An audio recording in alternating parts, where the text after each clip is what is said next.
Chair, the meeting is now live. Bore da pawb a croeso cynnes i chi gyd yma. A warm welcome to everyone. And in opening the meeting, I'd like to welcome everyone to the Planning, Taxi Licensing and Rights of Way Committee, Thursday, 27th of June.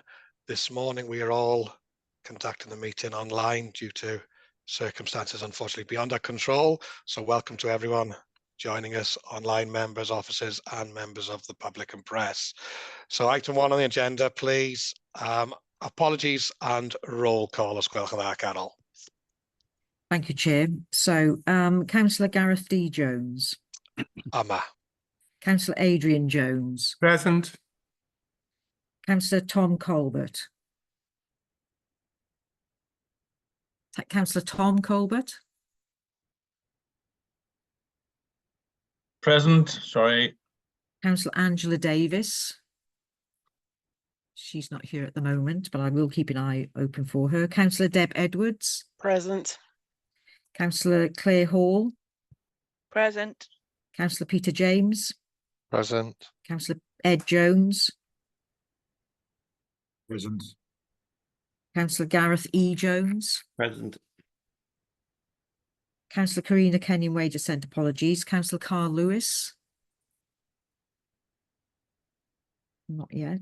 Councillor Jeff Morgan, he's just in the backstage, so I'm just moving him into the main part of the meeting. Councillor Gareth Pugh. Present. Councillor Edwin Roderick. Yma. Councillor Elwyn Vaughan has sent apologies. Councillor Jonathan Wilkinson. Present. Councillor Hugh Williams. Yma. And Chair, there are a number of officers which obviously you'll introduce as we go along. Of course, thank you. Has Jeff come in? Yes, he has. Yes, he has. Yes, I'm here now. Lovely. Thank you all. Thank you very much, Carol. Moving on, item 2, minutes of the previous meeting. These are in pages 5 and 10, on pages 5 and 10 of your pack. So I'm looking for a proposer and a seconder for accuracy, please. Thank you, Councillor Hugh.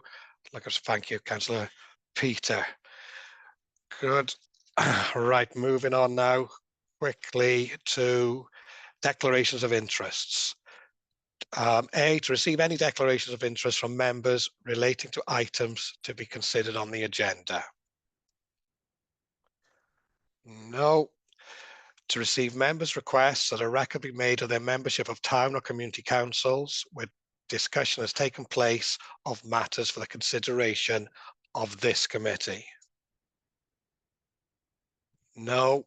C, to receive declarations from members of the committee that they will be acting as local representative in respect of an individual application being considered by the committee. No. And finally, to note the details of the members of the county council who are not members of the committee who will be acting as a local representative in respect of an individual application being considered by the committee. Chair, Councillor Gary Mitchell is showing up as an attendee and he's speaking on the first application. Thank you. So I'll bring him in when we get to that application. Thank you very much, Carol. Right, moving swiftly on, item 4, planning applications, updates. I believe I'm correct in saying that there are no updates to this pack that was sent to us. So we will move on to the first application. Are we bringing in, is everybody in, Carol, that needs to be? I'll start to bring the speakers in now, Chair. Thank you.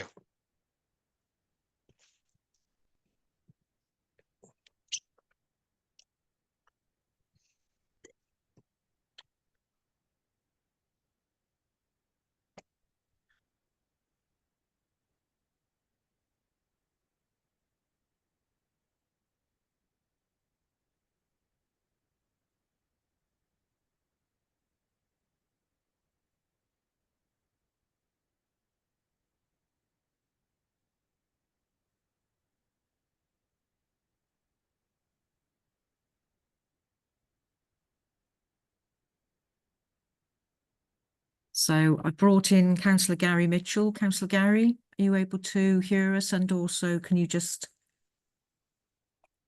Yeah, morning all. I can hear you and see your presentation. Thank you. Okay, thank you. And then I brought in Mr. John Bimson as an objector.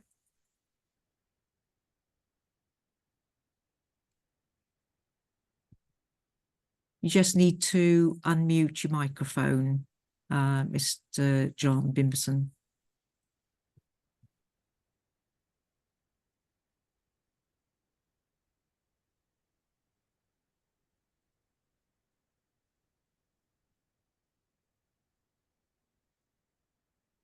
Mr. Bimpson, are you Okay. there? Yes, I'm That's unmuted now. Thank you. that's lovely. Rob Mitchell, who is the agent. Morning all, can you hear me? Yes, that's lovely. Thank you very much.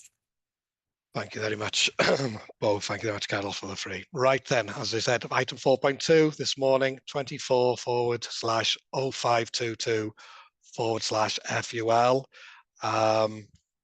This is, I believe, application that has been before us previously, and I'd like to welcome Lorraine Jenkin, who will be presenting to us this morning on this application. Warm welcome to you, Lorraine.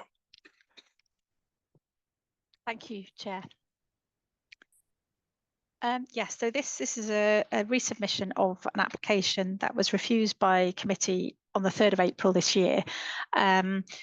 It's for the erection and operation of a temporary meteorological mast for a 36-month period. It was refused due to insufficient information about the landscape impact of the mast on the surrounding area, and so has come back as a resubmission with that additional information available. So just to recap, it's a 120-metre tall mast with base equipment, which will mean a total of 122.5 metres tall in all. It will have 3 separate legs of guide wires. Each of those has 19 guys, and the outermost guys are 80 metres from the base of the unit. So that gives you an idea of the scale.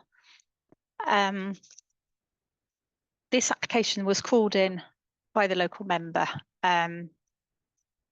to be assessed by committee. So this first slide will show you the locality of the site within the wider area. You can see Dillivy is here and Stay Little here is here. So that shows within the wider site. We've got a constraints map here. It shows that it's 1,000 metres to the SSSI, which is down here, and 180 metres to the Bridleway network, which is obviously these lines here. Just for information, there are no moving parts on the mast apart from the small bird deflectors, but they are sort of tiny in comparison to what you might see from 180 metres away.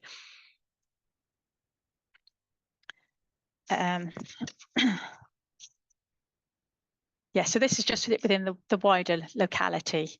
Clywedog Reservoir is 4.2 kilometres to the southeast down here.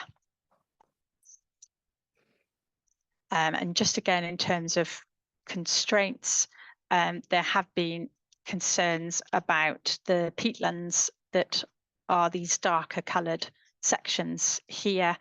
I'll come to that later, but just as in terms of the locality of where these are.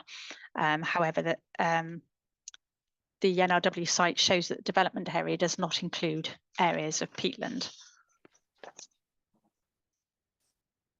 In terms of the access to the site, you would be using an existing access track, so there'll be no need for any additional works in that respect, which comes through Nanda Havod farm at the bottom here.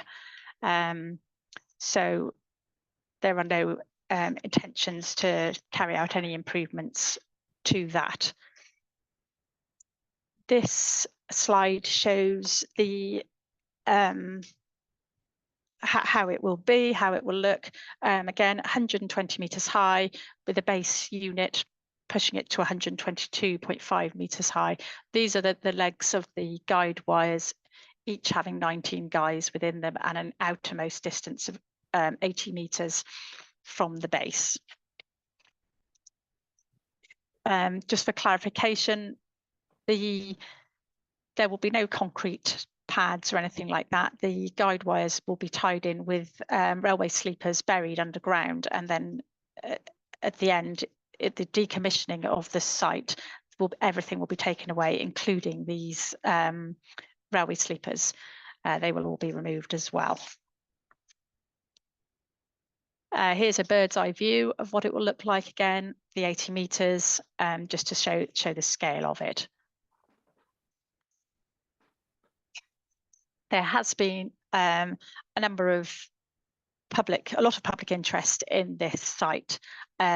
We received 103 comments, 99 were an objection to it and 4 support. So obviously a lot of these will be covered under the previous discussion, but I will also go through them here just to make sure that we have included everything. There was concern that this should be dealt with not by Powys County Council, but in fact by PEDU. However, it's not a development of national significance, so that shouldn't be the case. A lot of concern about landscape and visual impact, but this will be considered within this application, and I've got some slides that will help that. The ecological impacts, that our ecology were in agreement with the proposal and did not believe that it would cause an adverse impact to the area.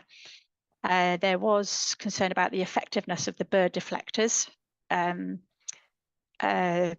However, this is something that we don't really have definitive information as to whether they work perfectly or don't, but they are given as being a solution to the bird problem, and ecology have found that acceptable with what has been proposed.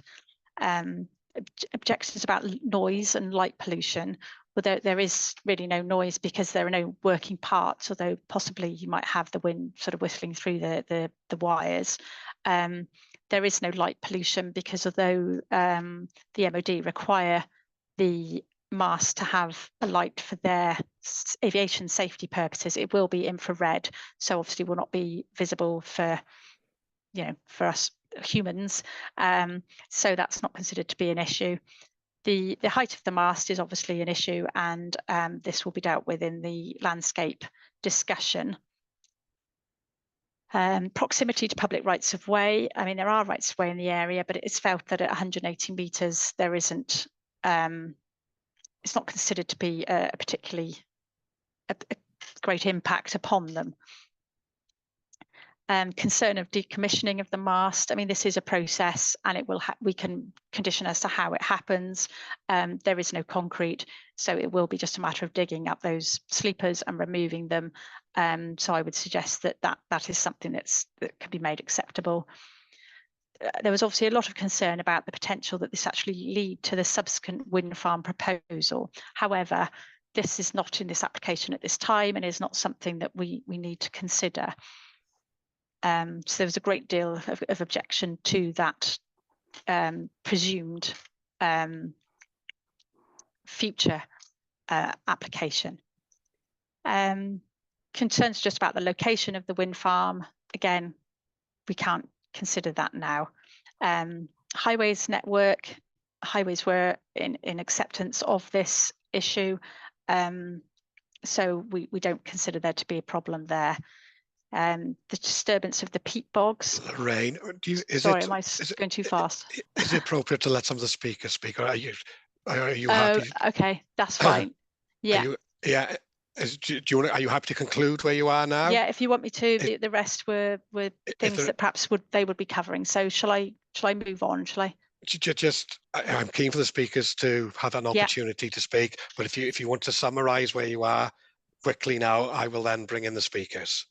Okay, so so what? Just summarise the objections, or no? Summarise where I've summarise what you've brought up so far.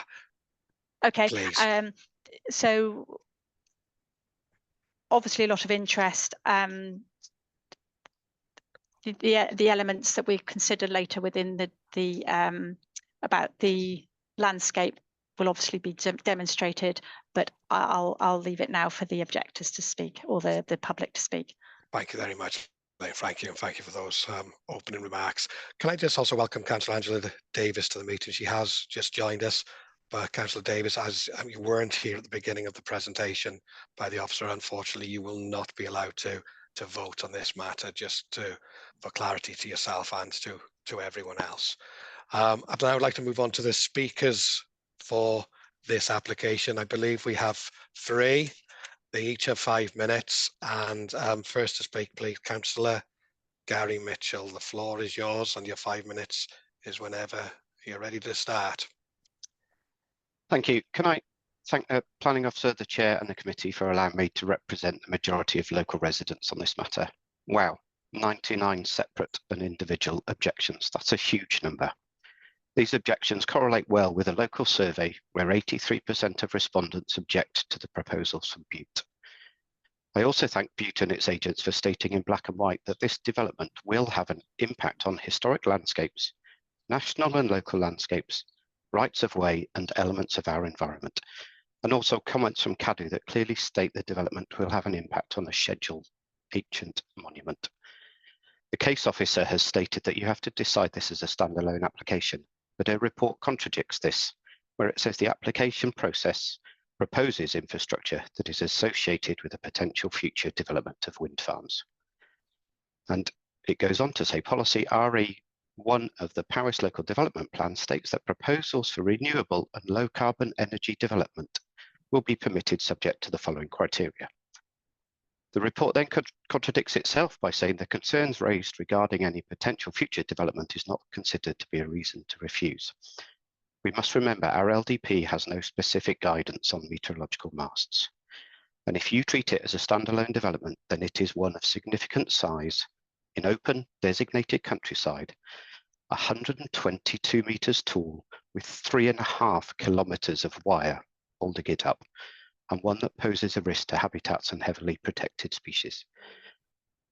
If you're considering it as part of an energy park, then the LDP clearly states any wind development over 25 megawatts outside of a strategic search area will only be permitted where they can demonstrate they would not prejudice the purpose of the SSAs. There is absolutely no mention of the SSAs in any of the application documents. Therefore, we must assume there has been no assessment and no consideration. Surely it must then be refused. Dr. Bimson will highlight more environmental concerns than I have time to, but policy DM2 in our LDP clearly states development proposals likely to have an adverse effect on conservation value of nationally protected sites, habitats or species, doesn't say what level of effect, either directly, indirectly or in combination, will only be permitted where it can be demonstrated there is no suitable alternative to the proposed development. Can I suggest there are alternatives? Ground-mounted LiDAR technology can detect wind speeds and direction from a box just a meter cubed inside from the ground. This application is highlighting old technology and outdated approaches. If Bute were to contest the availability of reliable data for the area, may I point them in the direction of the Dollyth weather station, just a few kilometers away, which has been operating for 50 years, run by the UK Centre for Ecology and Hydrology, and this reports all weather data 24 hours a day, 7 days a week, and even collects data from as high up and as remote as Carrig Wen, just 1 kilometre away from the development site and 100 metres higher than the proposed development site. I reiterate, this development is not needed. Looking at the landscape impact, Planning Policy Wales clearly states all landscapes of Wales are valued for their intrinsic contribution to a sense of place, and local authorities should protect and enhance their special characteristics. The planning system must protect, conserve, promote and enhance the historic environment as a resource for the general well-being of present and our future generations. Remember, this application is situated within a designated landscape and adjacent to 2 others. Being open, and these are designated for being open and exposed with a strong sense of remoteness and tranquility and dark skies throughout, wide skies and long distance dramatic views, including to Snowdonia National Park. Our own development management guidelines for this area state we should retain the open character of the landscape and the perceptions of remoteness, tranquility. Councillor Gary, and the you have dark 1 minute skies. left. We must maintain the upland skylines which form the backdrop to the area. We must minimise intrusion of the development in open views towards the upland peaks of Ceredigion and more distant Snowdonia National Park. And where adverse effects on landscape character cannot be avoided, it will be necessary to refuse planning permission. Lastly, you've seen in the reports many times that it's only a 3-year application, so it should be supported. But please question that, as we see time and time again, these baths becoming permanent, either part of an energy park application or through further planning applications. Can I thank you for listening, and I'm happy to take questions. Thank you. Thank you very much, Councillor Gary Mitchell. Our next speaker is Mr. John Bimson. Mr. Bimson, you two have 5 minutes. And the I'm floor very is yours, sir. grateful. Sorry, I'm very grateful to the chair for allowing me to address the committee and to present my objections. The revised ecological report that supports the new planning statement sets out, it says, to make good, quote, a lack of ecological information in the planning application. I want to argue that it actually fails to fulfill this aim. In the latest planning statement, we're told that bird diverters will be fitted to outer guy wires only at 5-metre intervals to make the guide structure visible to birds and thus prevent collision. Well, bird diverters are a well-known method of collision mitigation, but to say they prevent collision is clearly an exaggeration. The ecological report also recommends bird diverters, and in this connection makes several references to a 2016 publication by NatureScott.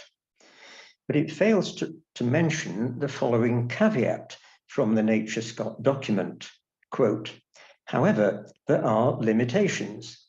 The efficacy of line marking varies considerably between species and regions and is very unlikely to eliminate mortality entirely, especially for crepuscular and nocturnal species, unquote. For the area in question, crepuscular and nocturnal species include barn owl, short-eared owl, woodcock, snipe, and nightjar. Nightjar are actually mentioned in the scoping report as having breeding territories within the plantation strip that falls in the middle of the area. And the edge of that plantation strip is less than 200 meters from the proposed site of the mast. Bird activity recorded within approximately 300 meters of the proposed mast includes 4 species of birds of prey, all dealt with in Appendix G of the scoping report. These are red kite, peregrine falcon, osprey, and goshawk. All 4 of these fall within Schedule 1, Annex 1 of the Wildlife and Countryside Act. Osprey should be of particular concern, being a relatively new and scarce breeding species in Wales. Note that 2 pairs of osprey nested and raised young at Llyn Clywedog in 2023, not 1 pair, as the scoping report says. And 2 pairs are nesting again this year. As mentioned above, osprey is one of the species mentioned in connection with activity within 300 meters of the mast site. The proposed mast would actually be en route between Llyn Clywedog and Bugailin, a route that ospreys are known to take. The NatureScott document points out, quote, younger and more inexperienced birds and migrants not familiar with the landscape may all be at increased collision risk. Now, the ecological report does quote this warning, but it merely follows it with an assurance, quote, no swans or other large waterfowl have been recorded flying through the area during viewpoint surveys. Why have ospreys dropped out of the picture? As established pairs of ospreys continue to breed in the area and their young return from Africa to breed here themselves, the risks will naturally increase. These birds fall firmly within the categories of, quote, younger and more inexperienced birds and migrants not familiar with the landscape, unquote. I noticed that where the ecological report refers to red listed and amber listed species, it uses the UK listings for birds of Mr. conservation. Bimson, you have 1 concern. minute left. Thank you. It doesn't use the listings for whales, but the lists for whales are the ones that are relevant here. Hence, on page 3, meadow pipit is referred to as amber listed, whereas in fact in Wales it is red listed, a species of highest conservation concern. Finally, the ecological report also refers to Greenland white-fronted geese roosting on Bigalin during the latter part of the winter. But I'm reliably informed that this species has not been recorded at Bigalin since the 1970s. The use of data which are 50 years out of date is somewhat concerning. It should be clear from the above attempts it should be clear that the attempts in the latest planning statement and ecological report to make good the deficiencies noted previously by the Planning Committee have not succeeded. The new planning application fails at several important points and should not be accepted. Thank you very much for listening. Thank you very much, Mr. Bimson. And our final speaker, before handing back to the officer, is Mr. Rob Mitchell. Mr. Rob Mitchell, please. You have 5 minutes also. Thank you, Chair. Thank you, councillors. As you will recall, this proposal previously came before this committee in March, where concern was raised over the fact that potential future development proposals often follow Met masts, and where the application was refused on grounds of insufficient information. Despite the proposal being supported with the same level of information as 7 other Met masts, which this authority has approved in the past 5 years, that's at Cefn Coch, Llanfihangel Rhealathon, Bank D, Llangurig, Garnfach, Frithgoch, and Carno, and notwithstanding that there was no statutory or technical objections to the proposal or supporting information, the applicant decided not to appeal the refusal and seek costs against the council as it might have done. Instead, the applicant has listened to the committee and resubmitted the proposal, supported with further information in respect of landscape and visual matters, ecology, and method of construction. This further information demonstrates that the landscape and visual impact of the proposal is not significant, just as with other Met masts approved within Powys and elsewhere within Wales. While the mast will be seen, it is proposed for only a temporary period of 3 years, and it will not be a prominent feature on the landscape. Effects will be limited to a very small proportion of the landscape, and it will not result in a change to the existing elements that define the landscape. The open moorland will remain as the defining character. The introduction of the mast would form a minor component, reducing with distance. Eryri National Park will be screened by topography, and even if visible at such a long distance, the mast would likely be indiscernible due to its form and scale. One of the assessed viewpoints is taken from within the Crow open access land. The mast will form a recognisable but not prominent feature within such views, and it will be viewed within a large-scale open landscape. It is acknowledged that a bridleway is located within open access land approximately 300 metres east of the proposed mast. From this close distance, it will inevitably be an immediately prominent new feature within the landscape. However, it is likely to be visible from the bridleway for a distance of approximately only 600 metres due to screening by adjacent forestry. Therefore, any effects on the visual amenity will be very brief in duration. In ecology terms, standard conditions control construction methods and use of bird reflectors result in no unacceptable ecological effects. Your ecology officer raised no objection to the previous application, and having reviewed further information now provided, again raises no objection. Surveys of the site have identified habitats and species that have the potential to be impacted by the Met mast installation, operation, or decommissioning, and where mitigation is appropriate, this has been identified and will be controlled by planning condition. The site of the mast is not ecologically designated and is not used by protected species. The temporary direct impact is limited to just 17 square metres. While the comments of the interested third parties are duly noted, respectfully, they are simply not in a position to overrule or outweigh the opinion of your trained ecology officer on these matters. The further information regarding construction methodology clearly describes how the construction will take place without the use of cranes or concrete, as is a common practice for construction of masts such as this. We believe this addresses the committee's concerns in this regard. Having supported the application with the further information requested, recognising the very minimal and time-limited impact that would result from this proposal, and recognising the precedent set by all the other Met masts Powys has approved in recent years. Mr. we would- Mitchell, you have 1 minute left. Okay, thank you. We would respectfully urge the committee to heed the views of your professional officers and statutory consultees and approve this development for the temporary period of 3 years. Thank you. Diolch yn fawr. Diolch yn fawr, Mr Mitchell, and thank you to the other speakers as well.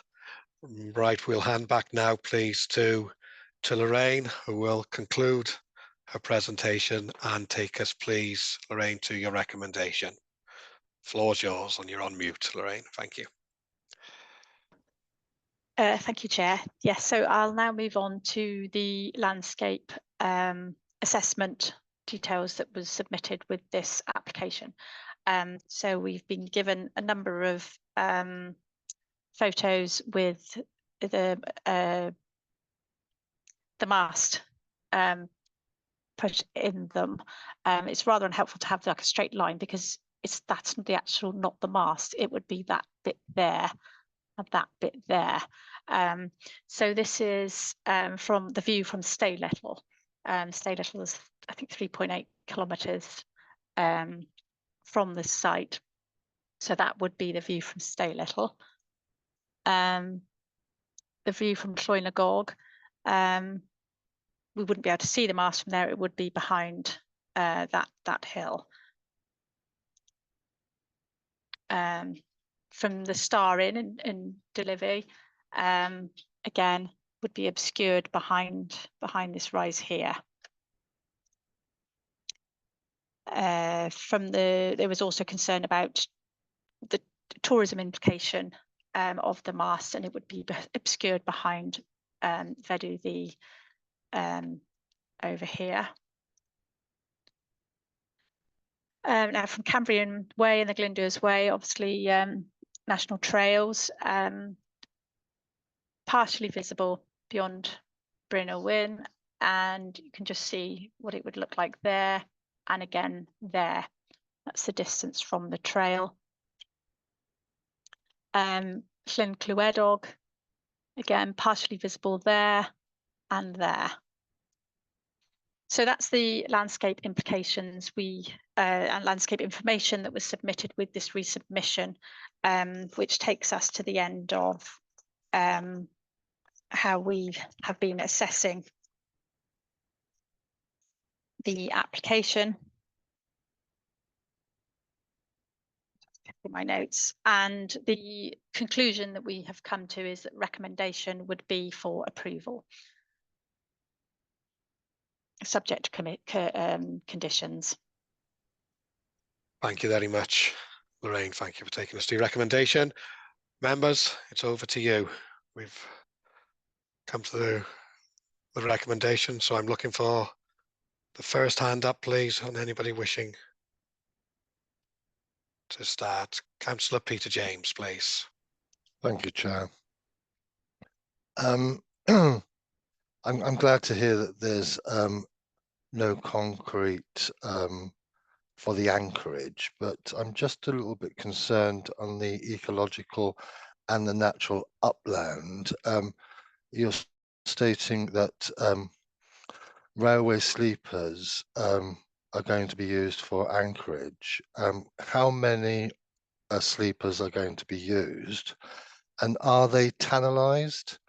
And if so, would there be any leaching into the ground, being that it's a natural upland and on the ecological side? Thank you. Thank you, Councillor Peter. Lorraine, are you able to respond, please?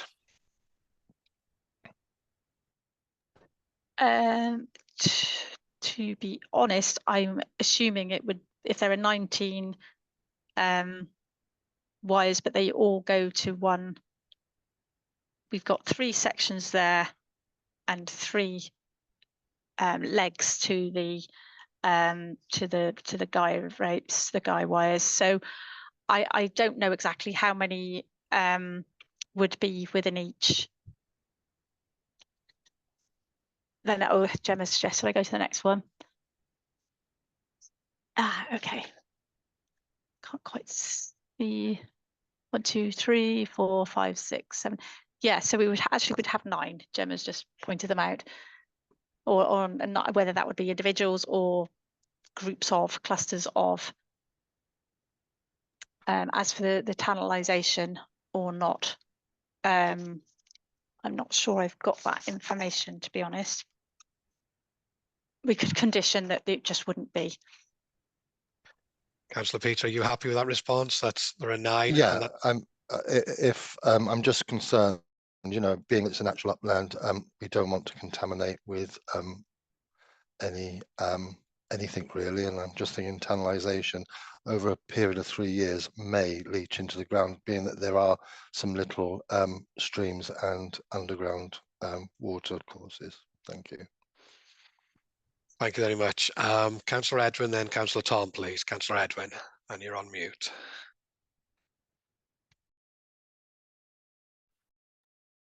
Diolch, Cadeirydd. What I'm concerned about has been said by Councillor Gary Mitchell that there are weather stations which can give the same results. Why is this been put forward? And as we've been told, going 122 meters tall.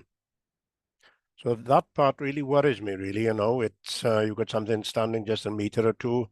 The actual upkeep, the presentation, the actual physical placing of it, there's just no support for it. I would understand regarding the railway sleepers. We've been involved in something like this. They would be the concrete sleepers, because I cannot see conventional wood sleepers holding the strain. But otherwise, my other concern would be the low-flying aircraft. But reading the report, the MOD is not really putting an issue forward regarding that. So I'm finding it very difficult, to be perfectly frank and honest with you, whether to support or not on this. But perhaps Councillor Gary could enlarge on the weather station that he has been telling us about. Unfortunately, Councillor Edwin, we are not allowed to bring our speakers back in, so that isn't possible, I'm afraid. I don't think I had a question there. Am I right? You've stated that you thought it'd be concrete sleepers. Was there an actual question? Well, the actual question was really would have been why cannot this 122 meter tall one be replaced by the actual one which Councillor Gary had said? That's all. But can I ask Peter to come in here, please? Because I think what he'll say is that we have to deal with what is in front of us. But I'll ask Peter to address that now. You've taken the words. Excuse me. Sorry, just got a tickle in my throat just as I start speaking. Apologies. No, you've taken the words from my mouth, really. There, we've got a proposal in front of us, so we have to determine what is in front of us, whether that's acceptable. And I'm going to just take members back to the policies. And they have to determine in line with relevant policies here from the development plan, unless material considerations indicate otherwise. If we had an alternative scheme in front of us, we could look at that and determine whether that was acceptable or not. But we've got this in front of us, so the committee really have to consider this application on its own merits as to whether it's acceptable. As I say, and I'll always bring you back to policy around whether it's acceptable. I listened to the speakers, and I know Councillor Gary Mitchell, that as local member, raised the issue there isn't a specific policy around meteorological masts. There isn't, not in the local development plan. but there are other policies that are applicable, and Lorraine has set them out in her report. So things like policy DM4, landscape, ecological policies, they are there. So, and the plan recognises that. It's impossible for I've written development plans and made a career of it, just about. It's impossible for a development plan to cover every development type, every scenario, but there are generic policies there that can be applied. So that's just a reminder. Okay, thank you, Chair. Okay, Thank you, Peter. point taken. Thank you, Chair. Thank you. Thank you, Councillor Adrian. And if you want to come back, I'm more than happy to allow you later. Councillor Tom, please, and then Councillor Clare. Thank you, Chair. I think this is similar to what Councillor Edmund was saying. You know, I'm struggling. What is the purpose of this mast? And maybe that is irrelevant. I mean, Peter will tell us if, you know, we can, if there's a reason to make a judgment on what the purpose is. I mean, if the purpose is connected to a wind farm, then okay, then maybe that should be mentioned. If it's not, what's it for? And then on the, you heard something about lights. I would have thought that something like this would have at least a couple of red lights on it, visible lights for private planes, you know, small planes that fly in this area. I mean, that would be quite a nasty thing to come across if you're flying across that part of Mid Wales. So those are my questions. Lorraine, are you happy to respond, please? I think we discussed in pre-planning about the red lights, the infrared. Yeah, so that the infrared would be visible, obviously visible to aeroplanes. I don't know whether private planes have infrared detail on them, but from what I understand, our experts, as in the MOD, have suggested that it is acceptable. Yeah, sorry, can I come back on that then? Because I used to have a private pilot's license, and most small planes don't have the capacity for infrared.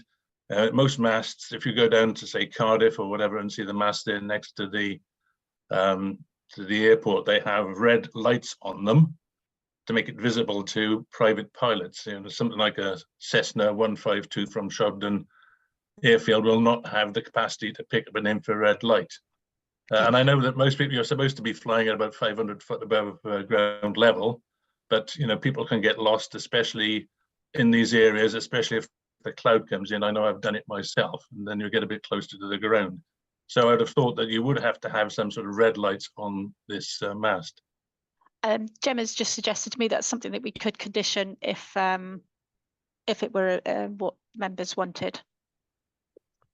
Councillor Tom, would that be your recommendation with your in-depth Yeah, knowledge sorry, on I beg aviation? your pardon. I beg your pardon. It's already in the condition that we would have that. Beg your pardon. That you will have red lights that are visible to the naked eye. Just It's in there are 8 conditions. condition 4, was it? Yeah. Do you want me to come back, Chair? Please do, Peter, please. Yeah, so condition 4, as recommended, includes within it request for further information to be submitted for lighting. So just trying to read which sentence it is. It's the second sentence, quite a long first sentence, but the second sentence is also another long sentence. This scheme, so the condition wording says this scheme should define how the development will be lit throughout its life. And it goes on to explain around civil and military aviation safety requirements. I think obviously the detail of lighting is yet to be provided. That's standard for planning as well. It's not a sort of fundamental issue. Committee may disagree, but it's not, to my mind, as a professional, a fundamental issue. It's something that can be controlled by development. So again, I'd steer the committee to think about the principle of development, and then some of these finer details, which may not have been provided by the look of it through the application, can then be dealt with via planning condition if it is approved. Okay, thank you, Chair. Thank you, Peter. Tom, are you content with that, please? Yeah, thank you, Chair. I'm content with the answer about the lights. We didn't get an answer about the purpose, or maybe I'm not. Maybe that's irrelevant. I don't know, but I'd like to know if it has a purpose, or if the question, what is its purpose, is irrelevant for planning conditions. Yeah, Peter, I'll come back again. Well, normally with these masts, they're always put in advance. They're there for testing wind conditions, and eventually they're used by wind farm developers really to see whether it's windy, the site is suitable for accommodating an energy project in the long run. So it's there as that survey work really for a longer term project. So that's why we've seen them elsewhere across the county. So that's the purpose. It's testing the wind conditions. Okay. Thank you, Peter. Thank you for clarifying that. Thank you. Happy, Tom? Yeah, thank you, Chair. Thank you very much. Councillor Claire Hall, please. Floor's all yours. Thank you, Chair. Firstly, apologies. I wasn't actually a member of Planning Committee when this was considered back at the start of April. I only joined at the end of April. I see that from the officer's report that the previous application was refused, but I can't see what the actual reason for refusal of the committee was. If the officer could read that to me, and secondly, I'm assuming from the speakers that this is a resubmission of the same proposal as was considered previously, but with additional supporting and technical information to justify the applicant's position. So I just want to check that this is exactly the same proposal that was considered before, and clarification on what the reason for refusal of the committee was at the beginning of April, please. Thank you, Councillor Clare. Yeah, Lorraine, if you could come in. I think it was refused on visual impact, and then this is the same application, but it has come back with additional information. But Lorraine, if you could be a little bit more precise than what I am, I'd be grateful. Yeah. Gemma's going to take that because she's got the detail to hand. I've just got it up in front of me. So there's two reasons for refusal. The first was insufficient information has been submitted to demonstrate, as a result of its scale and siting, the proposed development would not have a detrimental impact upon the landscape and enjoyment by users of the public right of way. And then the second reasoning was insufficient information has been submitted to enable consideration of the potential impact of the proposed development upon birds and ornithology contrary to planning policy Wales. And there's a number of conditions following. Does that clarify, Councillor Clare?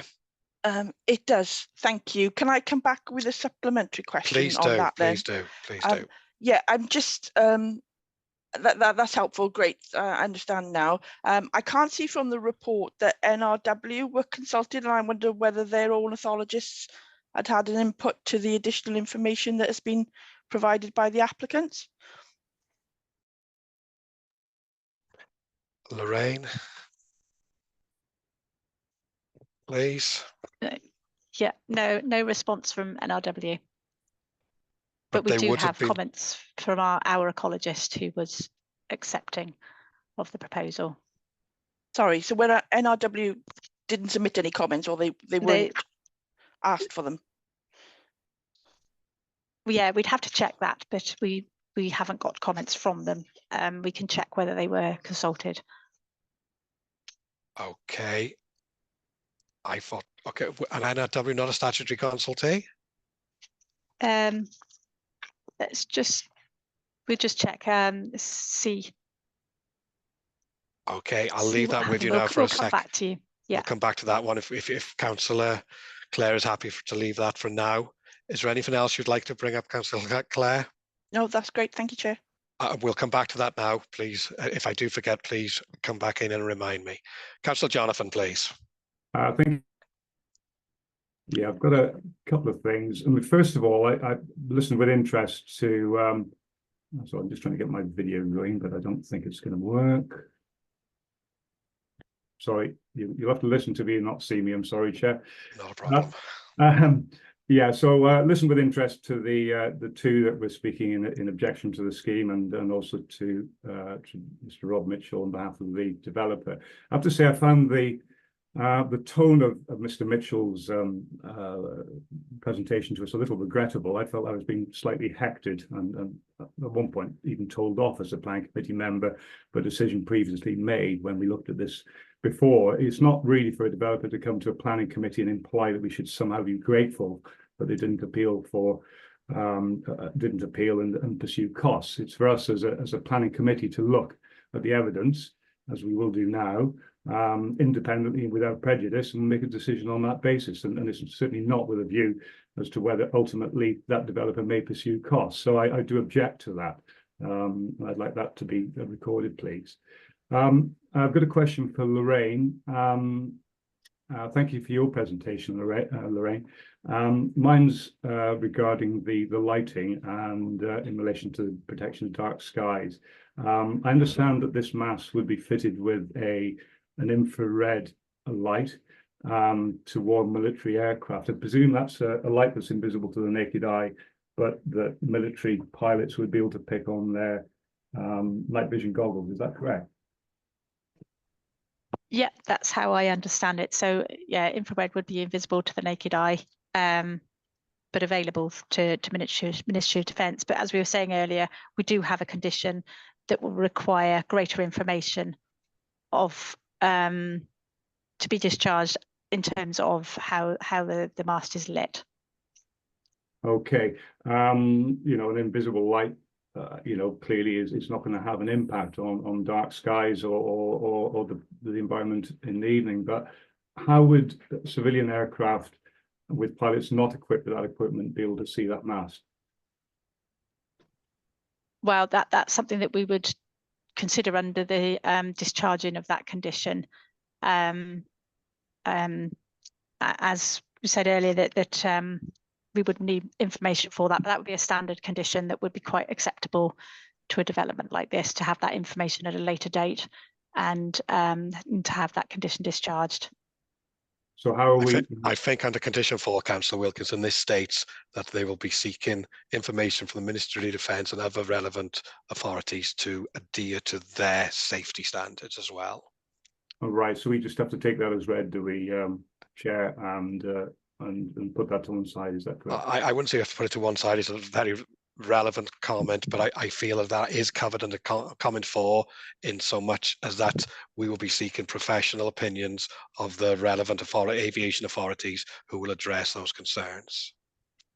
Okay, yeah, I'm not completely satisfied by that, but I'll listen to that and bear that in mind. Thank you. Thank you, Councillor. Councillor Hugh, please. Yes, thank you, Chair. Some of what I was going to ask has been just mentioned, to be honest with you, but Mr. Bimson in his presentation mentioned particular ornithological issues on birds of prey, etc. Should this be approved, is there any way of monitoring if there are any bird strikes?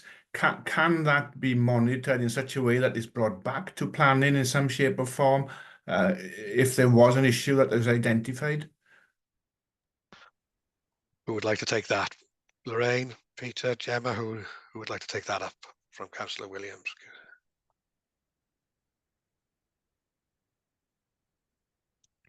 Peter, are you able to comment, please? Thank you. Sorry, struggling to get off mute.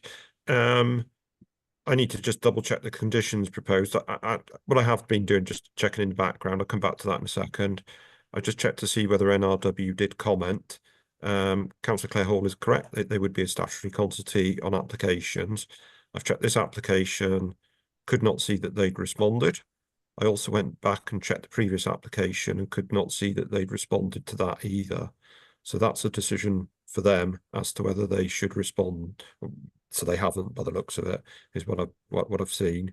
In terms of monitoring, I just need a second. I don't think it's been suggested as a condition anywhere. I don't know how you would go about doing that. I'm just trying to be practical here. It's a temporary permission. We could ask for it to be monitored to see what the consequences are in time. But if we're allowing it, it's there for 3 years.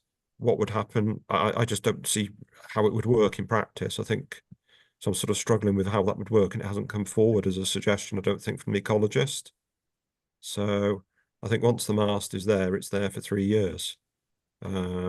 you wouldn't be taking it down potentially sooner if there was found to be strikes, something like that. I think you'd be using it as a learning for future masts. That would be my simplistic take on it. But I'm just trying to be practical, thinking out loud, really. Okay. Chair, can I come back on that? Please. Fair enough, Peter, but I would suggest that the return of ospreys into these valleys is quite significant, and that perhaps the loss of an osprey due to this is significant. It's not, it's not a blackbird. There's got some, the birds that are in the area are pretty significant, and I think a monitor of it or any reports of such loss is a significant issue. Yeah. Sorry. Councillor Hugh, is there anything that you would like to suggest? That it's monitored. That it is monitored. Can this be conditioned, Peter, please? It's not an unreasonable request, is it? When you hear from our speakers. Apologies, Chair. I've just got an update going on from Gemma here. Let's discuss it first, Pete. Yeah. Can I just have a pause 1 second, please, Chair, if I may? Of course you can. Yeah, certainly.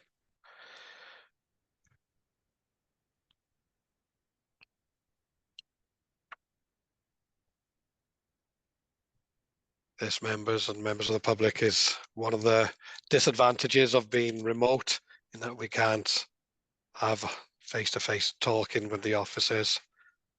But on the other hand, it does allow us the opportunity to meet and make decisions. So if you just bear with us for a couple of minutes when Peter and Gemma and Lorraine have a short discussion, I'm sure they'll be back with us shortly.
Sorry.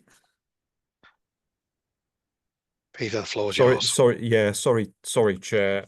So I didn't catch the last question, but I'm going to have to update on the NRW situation as well in a second. I could start with that if necessary.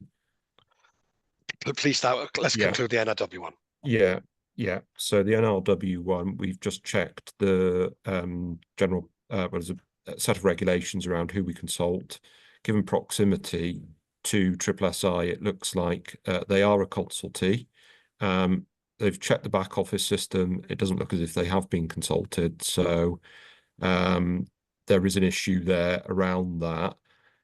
My recommendation is we follow, we're not in a position probably to make a decision around it today, but if members were minded, it would be potentially subject to further consultation. So there's obviously an issue there around consultation with NRW. So not great, but there's an issue. Okay. I've got two hands up that I will take quickly, if it is relevant to where we are now. Councillor Gareth, Councillor Clare, is it relevant, having heard what Peter's just said? Chair, I didn't get an answer to my my ornithological question. About the monitoring. If I would. Yes. Would you allow me to just pause that for a second, Councillor Williams, just to see if Councillor Gareth, because there's almost, I just want to see where the meeting is going to go now, because if there's a possibility of deferring it, then I think that's something that we can bring back to again. Is that okay, Councillor Hugh? Chair, respect your view, I'll go with you. Thank you, sir. Thank you. Councillor Gareth, have you got anything to? Councillor Gareth Pugh. Yeah, thank you, Chair.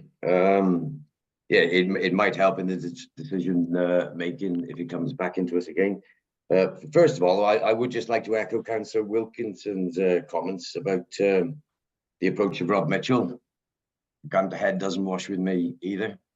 But moving on, I would just like clarity, because Councillor Gary Mitchell, like, I've always been a big believer in we are determining what is in front of us today. And that is an application that's in front of us, and don't take your eyes off the goal. But obviously, Councillor Gary Mitchell has done a bit of homework on this. So I would just like clarity that, are we to look at this as a standalone, or are we to bring into it what might be coming in the future? Councillor Gareth, it is my understanding that we, as a planning committee, we look at the applications in their own right that are before us at the present time. We can't preempt anything. We can't consider anything else other than what is on our agenda and before us today. I hear what you say, Chair, and I've always been a big believer in that. I just wanted cleared up for clarity that Councillor Gary Mitchell has obviously done some homework, which he says if it's a standalone project, that is the case. But if it's part of a future development, so I just want, perhaps we bring our solicitor in, perhaps we bring somebody else in. Yeah. Rachel, would you please? Which will know more about it than myself and yourself. Correct. Rachel, would you please clarify? All I can do, Chair, is echo exactly what you've just said. In looking at the application before you. Thank you. Chair, I'm happy with that, because that has always been my understanding. I just didn't want it to go unnoticed if Gary Mitchell had done some homework. But I'm happy with that. Thank you. Okay. Councillor Clare, then Councillor Adrian, please. Thank you, Chair. I think given what the reasons for refusal were previously, particularly in regards to the birds and the ornithology reason, I'm a bit uncomfortable with making a decision on this without NRW's expert view on that. I think in light of also Councillor Hughes' point on monitoring, I think, you know, it is a potentially a learning exercise if we can have some sort of data on the efficiency of these bird deflectors, and as to whether they are actually, you know, doing what they're supposed to do. So, you know, a condition requiring that monitoring to be done and the results to be reported back to us. Maybe that is something that could be discussed with NRW, but in light of all of the above, I move that the application be deferred to officers to go back and look at that point with NRW and it come back to us once that information's been provided. Thank you, Chair. Thank you, Councillor Clare. Councillor Adrian. Thank you, Chair. Well, yes, I'd like to second what Claire has said. I'd like to see this deferred. My point would be mainly about, I haven't mentioned it before, about the lighting, because it hasn't been totally clarified. Obviously, now it's sounding like we're going to need visible lighting. So we're going to have a visual impact at night, and that hasn't been fully investigated. So it's changing how it's viewed at night, obviously, plus the NRW issue. I would second Claire's proposal that it's deferred for more information. Thank you. Thank you, Councillor Adrian. Anybody else wishing anything different to that? If not, I've had a proposal in a second that we defer this. Is it your wish I go to the vote? Yeah. Carol, can you please, how do you want to, is this going to be an electronic vote, or do you want to take it by a show of hands? Chair, it'll be electronic vote. Thank you. So it'll appear in your chat boxes.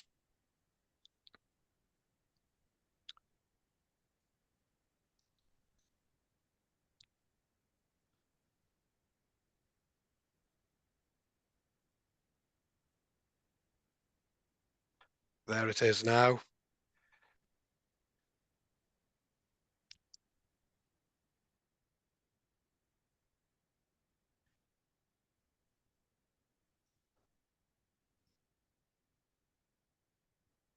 There it is, 4.4, 24//0406/full to defer. Hopefully that has all arrived in your chat boxes. If not, please indicate so that I can take a verbal vote.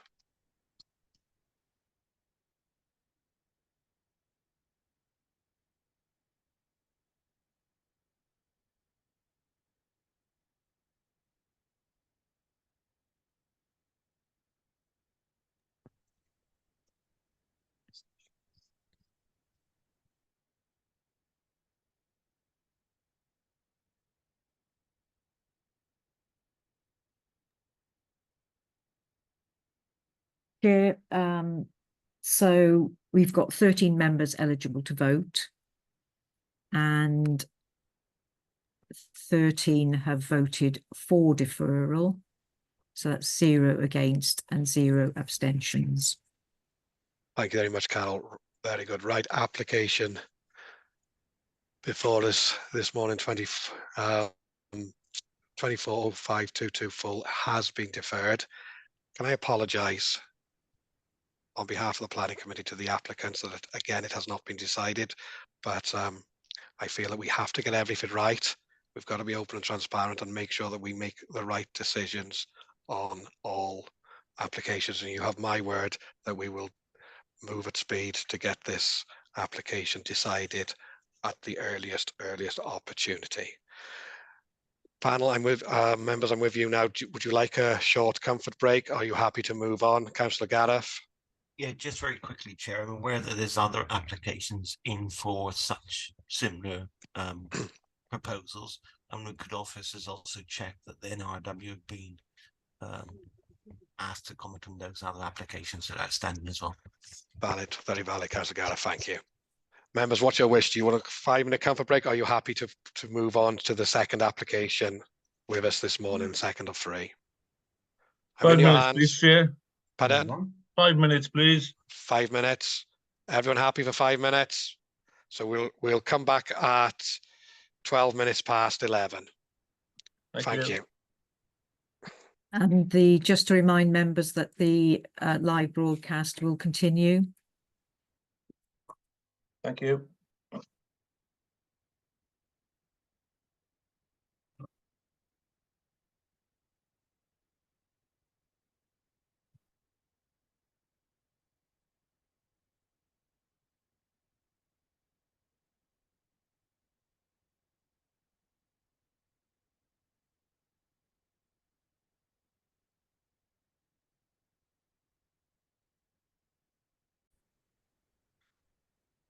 Right, so Councillor Gareth D. Jones. Councillor Adrian Jones. Present. Councillor Tom Colbert. Present. Councillor Angela Davis. Present. Councillor Deb Edwards. Present. Councillor Claire Hall. Present. Councillor Peter James. Present. Councillor Ed Jones.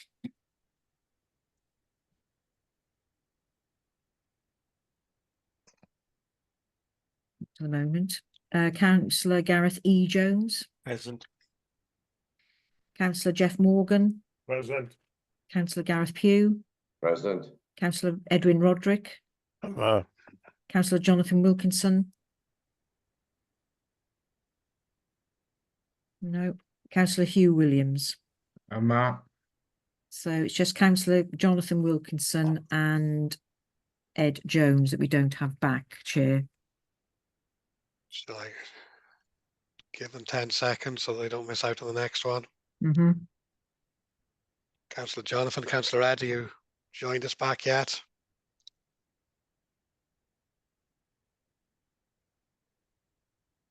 Out of courtesy, Carol, we will wait a little bit following the last application.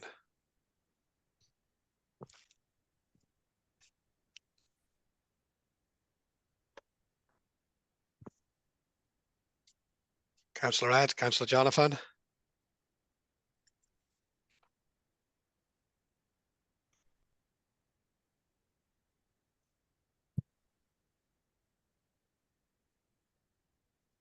No.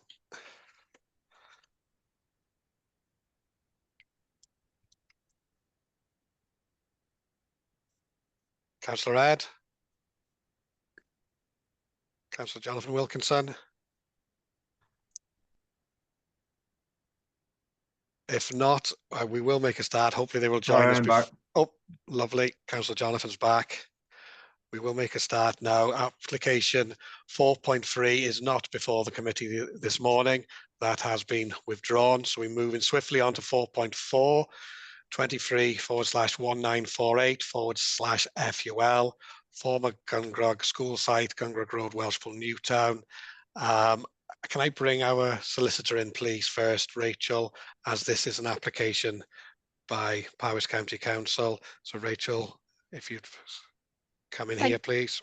Thank you, Chair. Yes, members, given the application before you that we're looking at now, so it's 23/1948/FUL. Given the nature of the applicant in this matter, I have reviewed the file and I can confirm to the committee that it has been processed appropriately.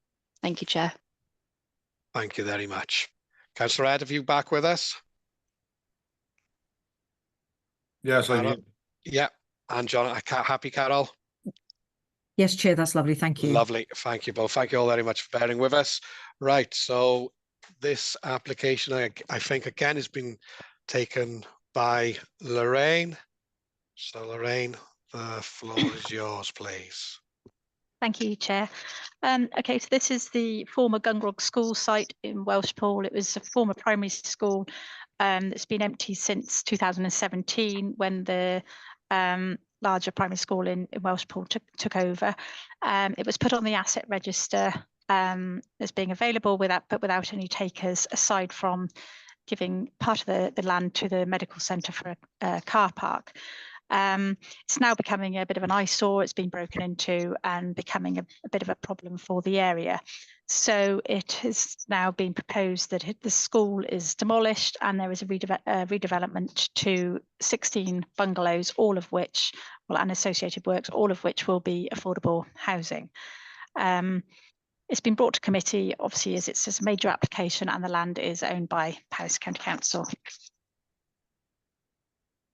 So here is a site plan of the wider Welshpool area. You can see the bypass is there, and of course the site is there in the red. I've got a sort of more localized picture here, and you can see that it's in a mainly residential area with the medical centre here to the rear.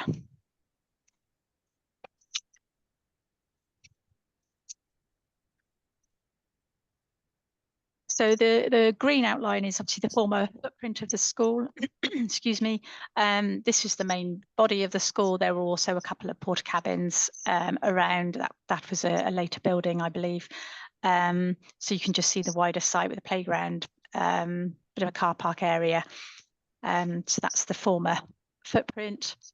The photographs aren't brilliant, but you couldn't get a particularly long view, so apologies for that. But this is the porta cabin there, but this is the main building, and this is around the back. So you can see that it's beginning to become a bit tatty and having problems in the area.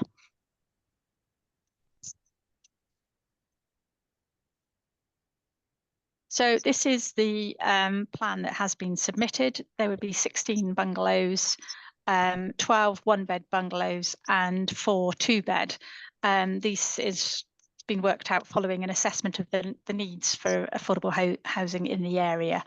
It's quite a simple layout, and it's a high density at 40 dwellings per hectare, and the LDP requires 27 usually, so it's a good high density development for the location.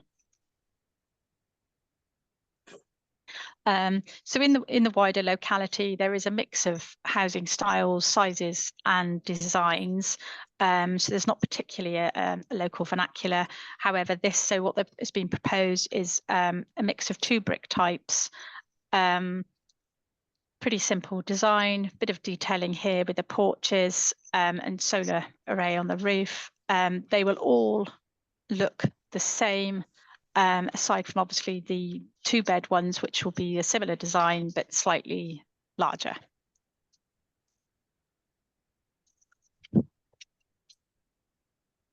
I've put this plan up just to show the sort of the green infrastructure of the site. There is a significant cherry tree here, which will be retained. The other sort of trees within the area, there was a bit of a sort of a straggly hedge at the front here. I was a bit concerned because these were going to be removed, but when on closer look, they aren't considered to be particularly, they are considered to be like a low value tree, and there was a tree and hedgerow assessment taken and submitted with the application, and this does clarify these to be of low value. I've got a bit of a better photograph here of the tree. It already had to have some works done, and apparently the boughs have sort of become so large they're beginning to struggle, so there would be more works needed with this. So this tree is considered to be by the expert as a low value, and again I've got some of the sort of the hedgerow areas, and it's more like a cluster of sort of straggly plants rather than an actual hedgerow. So we believe that that would be an acceptable loss, and the street scene would benefit to a greater degree from having sort of connectivity with the dwellings and the development. So we have a new landscaping plan, so it would have quite an amount of sort of green infrastructure with this. That's that tree there in the corner that I mentioned to be retained. There's a number of sort of open and communal areas with a rain garden here. So it is considered that would be an acceptable amount to be replaced. This is just a diagram of how the street scene would be viewed. So quite simple within the area. This would actually front on to Gungrog Road, which is the road that serves the development. And of course, these are then to the rear, but they would all be of this design. Clearly, the building does need to be demolished, and there are issues with this in terms of we don't know in terms of land contamination what would be under the building. We believe it was a greenfield site before the school was built, which I believe was back in the 1930s. However, we do have conditions in place to ensure that there will be proper contaminated land studies done after the demolition to ensure that the land can be rectified if there are problems before any further development goes ahead. So those conditions are in place, or could be in place. What we have done is suggested that some of the other conditions, rather than being prior to development, they actually become prior to development other than the demolition of the school, to allow that demolition process to go ahead if the application is approved, and then those conditions then can be brought back after that point when we've assessed what can be, whether the further erection of the dwellings would be acceptable. The agent has pointed out that I thought I'd done all the prior to development other than the demolition, but I've missed two, and so the agent has asked that I amend two of the conditions to include that aside from demolition, and this would be relating to the broadband infrastructure and the affordable housing requirement to have which houses and plot numbers are going to be set aside as official affordable housing, because we would only be able to assume 20% would be officially affordable, even though in reality the 100% would be. So I'm hoping that would be acceptable if you agreed with the recommendation. So it would seem a straightforward application on a site that does need something to happen to it. There hasn't been any other calls on the land apart from the housing, and the housing is considered to be of value to the locality. And therefore, Chair, the recommendation has been for approval subject to conditions. Thank you very much, Lorraine. Members, you've heard the recommendation. Over to you, Councillor Adrian Jones, please. Thank you, Chair. Could I just ask Lorraine, are these all going to be of Homes for Life design? They're all to be affordable for, well, we can only require 20% would be affordable for perpetuity, because that's what the all we would allowed to do. If presumably because they're being the owner is Powys County Council, it would be up to Powys County Council as to what they would do with the rest, but it wouldn't be appropriate for us to require the other 80% to be affordable. We can only require it of 20%. Yeah, but I'm more talking about the Homes for Life initiative that we are promoting with Powys Council. So are they going to fulfill that? In terms of the design and accessibility, etc., etc.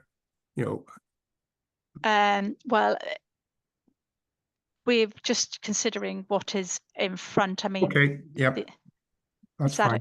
Is that okay? That's okay. Yes, fine. Thank you. Thank you.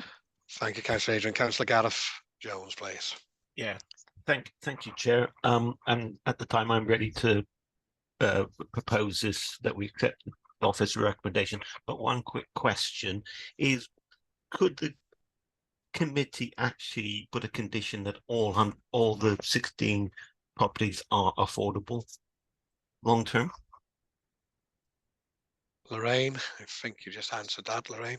Yeah, I don't think we should do that. The policy only requires 20%, and I think that could be something that Powys County Council would decide what they do with. But I think as a planning condition, we could only do that 20%. Okay, thank you. Thank you. Councillor Angela, please. Thank you, Chair. I mean, based on the information given and the presentation there, it does appear to be a very good use of the site, but I do have just two questions. So firstly, Lorraine just said that there were no other calls on the land, but given the land is already in the local authority's ownership and it's the local authority putting the application in, has it been put on the open market? Was there an option for anybody else to make a call on the land? My understanding is that it was on their asset register to be available. Whether it's actually been put to for open market sale, I'm not sure that it has. So it's a meaningless statement, really, because if nobody knew it was coming available, nobody would make a call on it in that respect. Anyway, the second question, can you just go back to the picture where it shows the artist's impression of the site with the cherry tree? Yeah, that one. Oh, no. The drawing, sorry. This one. Yeah, that one. So for property number 6 and number 12, can you confirm that there is enough turning space? So if you'd pulled into the driveway there at number 6, would you be able to reverse out at number 6 so that you could drive forward? Do you know? I mean, highways have looked at this and have no objections to it. So I'm assuming that that would be acceptable for them, because this will have been what they've looked at. Okay, because you wouldn't want a vehicle to pull out of number 6 and have to reverse all the way back across the other 3 properties, presumably. I can't see which is number 6. In this bottom corner. Oh, here, isn't it? Yeah. Yeah. Yeah, so it would have been assessed by highways. So presumably they are happy. Well, they are happy with that. So they presumably would have looked at that. Unfortunately, we haven't got an officer with us, Councillor Angela, to confirm that. So if this is approved today, we're approving the demolition of the current building and the plans for these houses as they stand. Yeah. Yes, that would be right. Thank you. Yeah. Thank you very much. No, Thank you, Councillor Angela. Members, I'm in your hands as ever. Councillor Jeff, please. Yeah, I think it's a good idea, to be fair, and I'm willing to second Councillor Gareth's proposal. Thank you very much. Are there any other comments, questions? No. In that case, we have had a proposal and a seconder. Oh, Peter. Peter, is that a legacy hand? No, you try to unmute. Yes.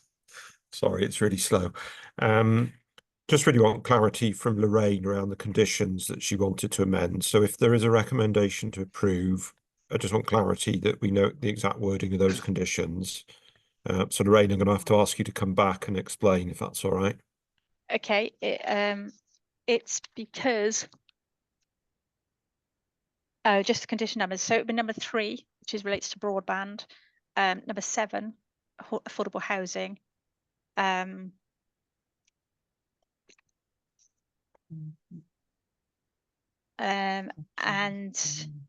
I've got here number 10.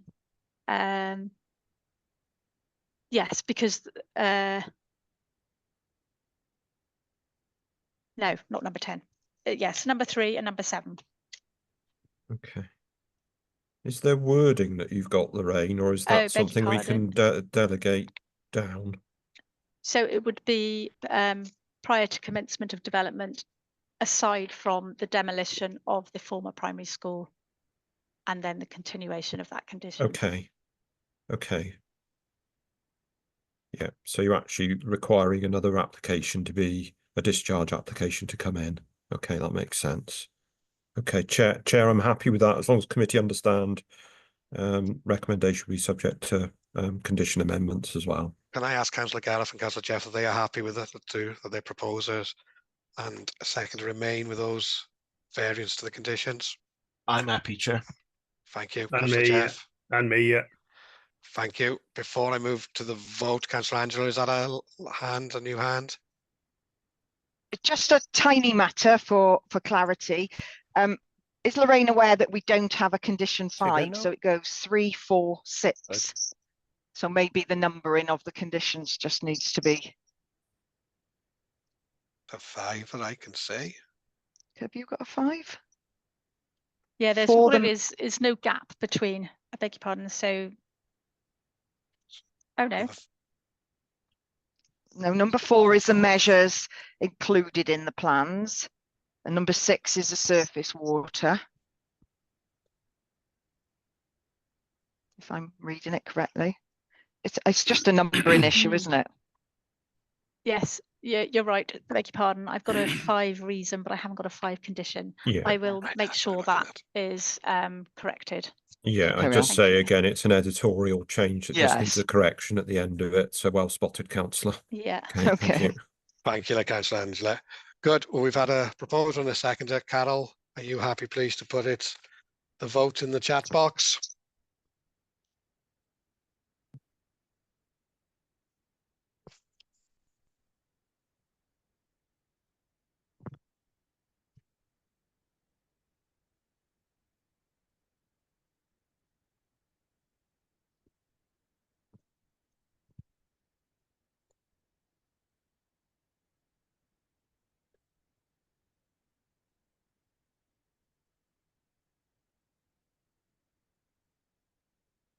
There we go.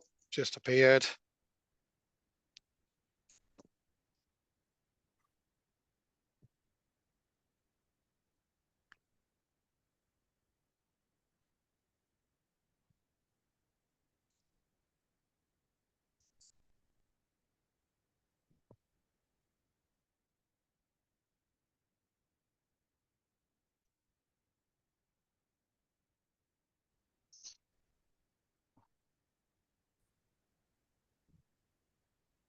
Chair, this is Tom Colbert. There seems to be something wrong with my screen now. Okay.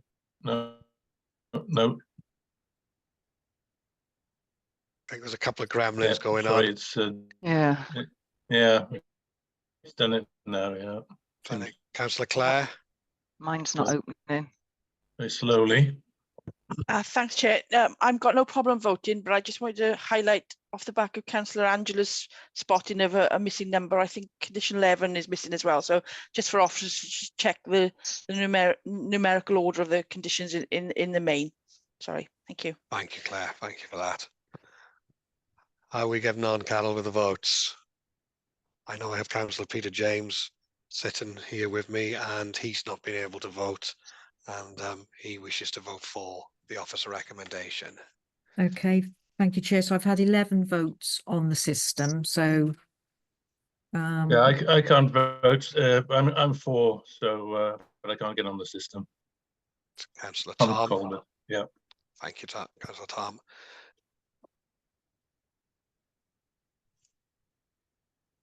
So just checking. Councillor yes, Councillor Adrian Jones is there. So yes, Chair. So all 14 members have voted. And all 14 members have voted with the officer's recommendation with the change in those two conditions, condition 3 and 7. Lovely, No thank you. abstentions and nobody against. Lovely, thank you very much, Carol.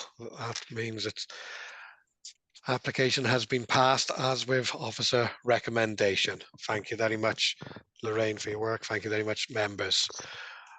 Moving on swiftly, some of them line, there's 4.5 before us, 24/04/06/FUL, Cefn Mawr, Bungalow, Sarnau, Brecon.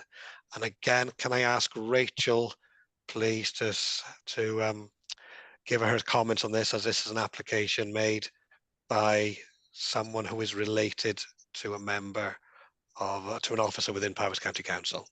Rachel, please. Thank you, Chair. Yes, again, members, given the nature of the applicant in this matter, I have reviewed the file and I can confirm this one has also been processed appropriately. Thank you, Chair.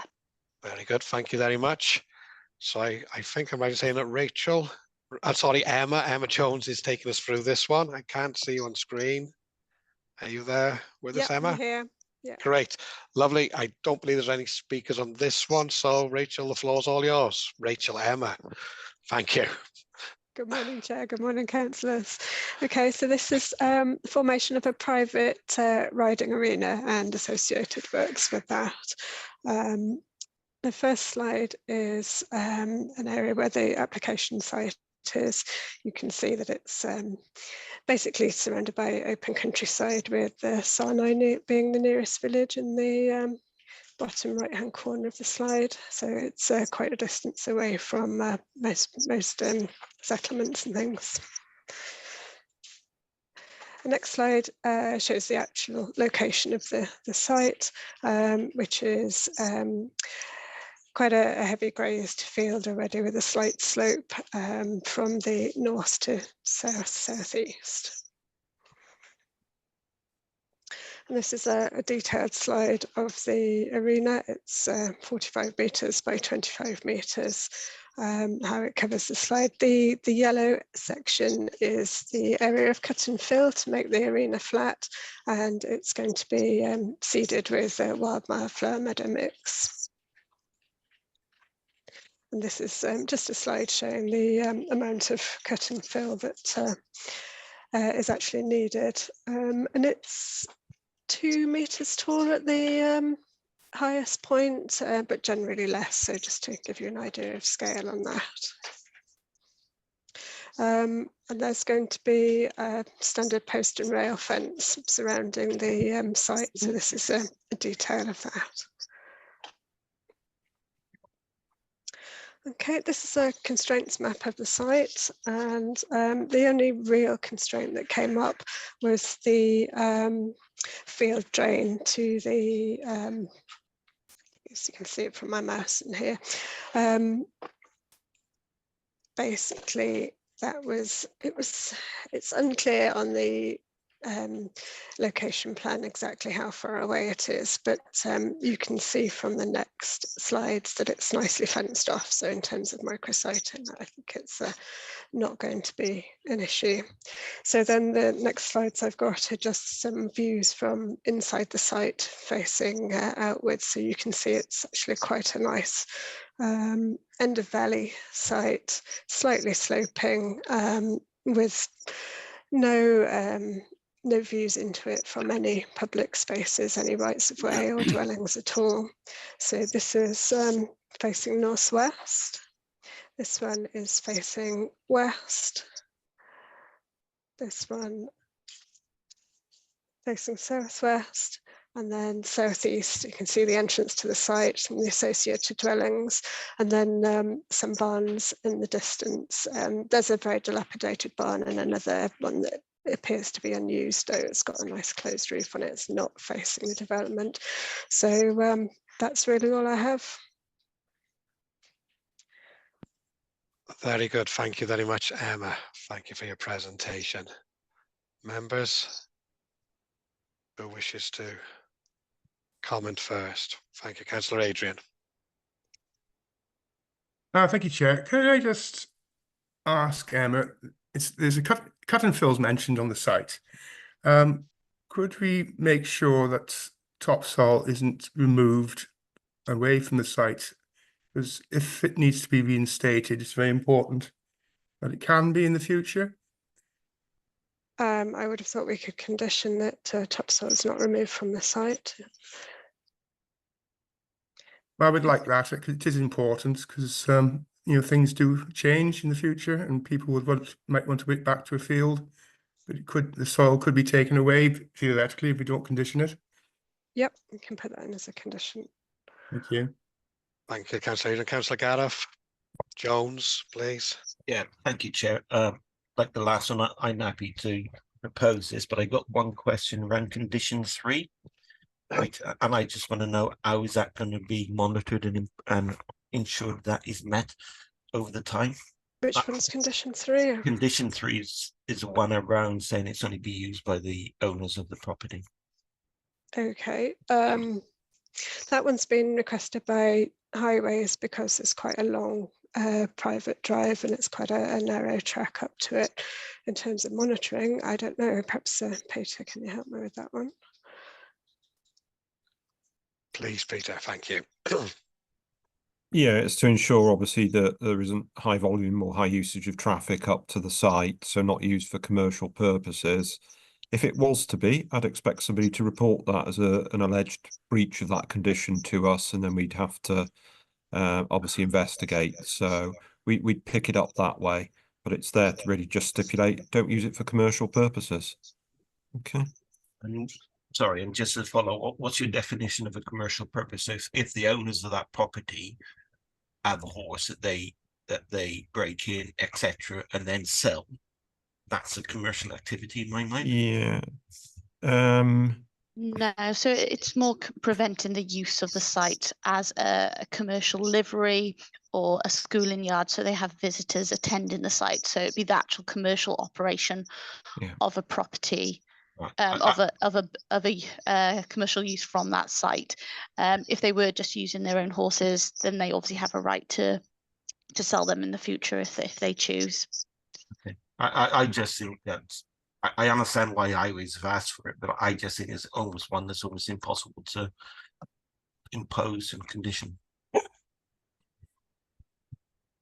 Okay. Thank you, Councillor Gareth. Councillor Gareth Pugh.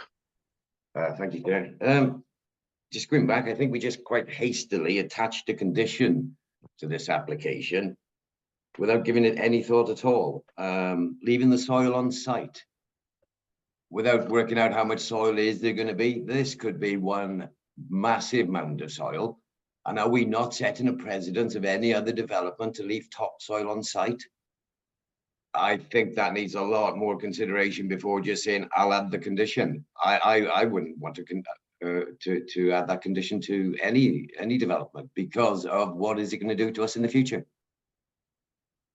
It was rushed through so quickly. Perhaps you want to have a discussion on it, but yeah, I disagree with that condition.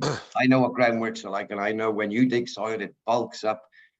You could have one hell of a amount of soil left there, and for no purpose at all, just because it was flashed through as a condition. I think we need to think about it. Councillor, We we will have a further discussion. I apologise if you felt I rushed it through. I had no intention to. I felt by no hands coming up that everybody was in agreement. Yeah, so I'll ask Peter for a comment on that, please. I don't want to set a precedent here. Yeah, no, I don't know if Emma, you're able to help here on that point. Obviously, if there's cut and fill, that's telling me some's going to be cut from one end, or in my mind, I'm thinking it's going to be cut from one end and relocated and replaced at the other end to get that level ground. So actually, the soil will be used within the development itself. Is my understanding correct there? Yeah, I think so. I haven't specifically worked out exactly what the calculations are, but it looks to me like most of it will be used in the cut and fill anyway, so it's not really going to be a huge amount left over. Well, therefore, I suggest we don't attach that condition, and we leave it up to the ground workers and the landscapers to do what they want with it. Can I ask, Peter, has there been any historical conditions similar to what was proposed earlier by Councillor Adrian in relation to the non-removal of topsoil from a development site? I might need somebody in the team to help me here. It will have cropped up, I'm sure, somewhere, but it's not something I'm recently familiar with. No, I think it's not a common one that the planning authority looked to. Yeah. There are other issues with moving soil. I don't know if the team can help me here. Yeah, no, I'm in agreement. Yeah, usually it's to prevent material perhaps being bought on site, which could have contamination, etc. in it. So no, I've probably never seen one to be as stated. Okay, I'll bring in Councillor Ed and then Councillor Clare, please, and then we'll see how the. I was only really going to second what we just said, to be honest with you. I can't see any reason to put that condition on. They're going to try and keep as much on site as they can because of the cost of just taking it from them. So I think that's a ridiculous condition, personally. Thank you, Councillor Ed. Councillor Clare. Thank you, Chair. I slightly disagree. I don't think it's a ridiculous condition. I think it's the way it's worded. So given that we know that there will be cut and fill on the site, I think if officers can advise us whether the condition could be worded to prevent importation of soil from elsewhere unless previously agreed with the officers, and that the cut and fill should be from the existing site only, and words to that effect. So with one eye on if it has to be restored in future, there is material available on site. I don't see it as a particularly onerous requirement if it's worded correctly, and I hope that would alleviate some of the concerns of other councillors. Thank you. Thank you, Councillor Clare. Councillor Gareth, I see your hands up again. It is up again. To be honest, Chair, I think we're entering into conversations and conditions here that a lot of members perhaps don't quite know the practicalities of what they're talking about. I think you want to be very careful because what we've just heard is not practical. Okay, thank you for that. Peter, or Rachel, please. I'm looking for some guidance on this. We've had conflicting views here. We heard approach from Councillor Clare in the way the wording could be done. How are we going to take this? How do you want me to take this forward? Yeah, Gemma, can you help as well here? I think I'm of the view, probably I always come from the stance of the fewer conditions, the better, in all honesty, because then it just enables things to happen. I understand it from Councillor Clare as well, though. I think the importation, I don't know if that's something you can help with, Gemma. Yeah, I think if the concerns are over the material that if it was to be bought on site, there is separate legislation. So I do want to be careful that we don't double cross into that, which through NRW, people can't import, obviously, materials from different sites without appropriate licenses. So I just want to make sure that we wouldn't be duplicating that and that there is sound planning reasons as to why we would put any condition on. Yeah, I'm wondering whether we add a notification around that and actually say, if you do intend to do that, you must seek the necessary consents from NRW to do that. But that would be For an informative. Yeah, as an informative. Yeah. Thank you. Councillor Edwin, and then I'll come to Councillor Adrian. Diolch Cadeirydd. With all due respect to all those concerned, we have to leave this to the developers, Chair. We haven't questioned the site where the bungalows are going, where the material of the demolition of the bungalows of the school is going to. So we have to put a certain amount of trust in the developers in this, and trust that it'll be carried out correctly. Thank you, Chair. Thank you. Councillor Adrian, as you mentioned this to begin with, are you content that we put in an advisory note to cover your concerns? That would be satisfactory, and I understand what Councillor Gareth is saying, but this, if you're going to build a building there, which is going to be obviously quite permanent, you would have to take soil away, but this is a semi-permanent structure, and it would be just nice to know that it could be returned to agricultural land in the future. So that was my thought process, and it's a cut and fill, so yeah, technically they shouldn't have to take soil away. I just wanted it mentioning really that Thank you. in future Thank you, it could want to go back to agriculture. Thank you. Can I go back to the proposer and the seconder? Are they happy for the proposer to go off some recommendation with the conditions that we have gotten an advisory note in relation to topsoil? I am, Chair, yeah. Thank you, Councillor Gareth.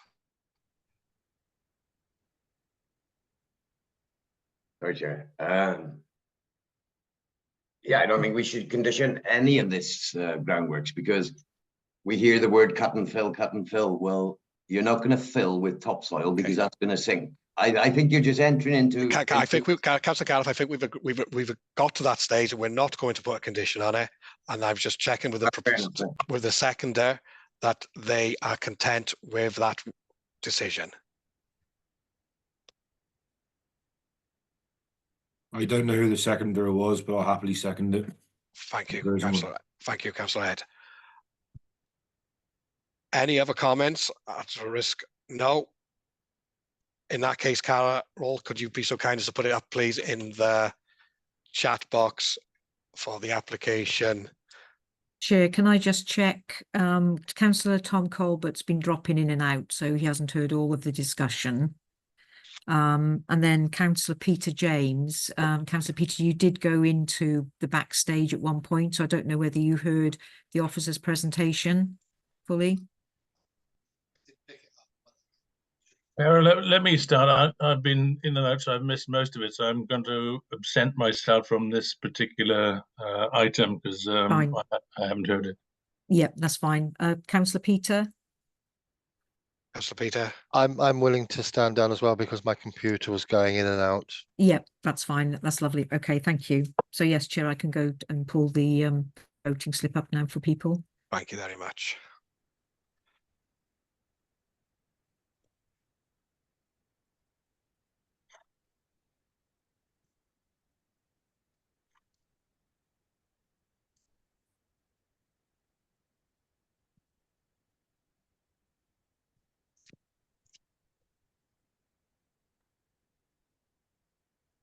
There we go. Members in at 11:53.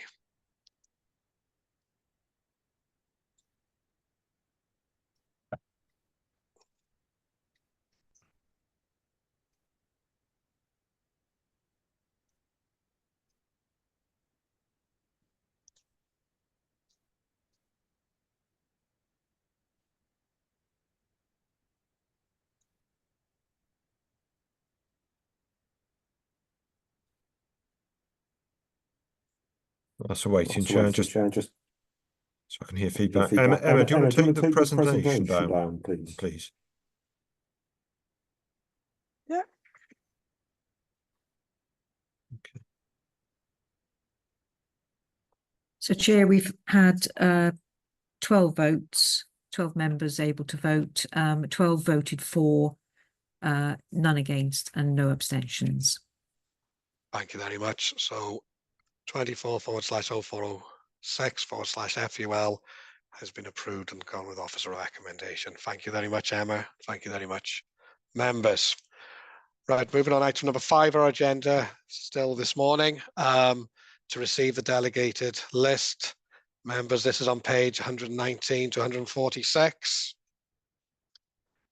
Any observations, any comments? Councillor Edwin, you mentioned something earlier. Are you happy that'll be taken up? Yes, Chair, thank you. I'm just awaiting an email to give me the response on it. Thank you. Carol, remind me, do I need a proposal and a seconder for this, or we just take it as read? Chair, just take as read. Take as read, thank you. And then we also have item number 6 on our agenda, the appeals decision. Hopefully you've all had a chance to read this, and if there are any questions to Peter, he stated that he'd be happy to take any questions. This was in relation to Llyswen Farm, Llyswen Lane. Any questions? If not, I believe that concludes our meeting this morning. Can I thank officers? Can I thank the public speakers, everyone who's joined us online? It's been a productive meeting. I'm very grateful to you all for your contributions. So, felly, byddi amser rŵan, am 5 to 12, I close the meeting. Thank you all very much. Thank you, Diolch yn Chair. fawr, Cadeirydd. Thank you, members. Thank you, Chair. Yeah. Bye. Thank you, Chair, and my apologies again for arriving late at the start of the meeting. No problem, Angela. All the best. Thank you. Thank you very much.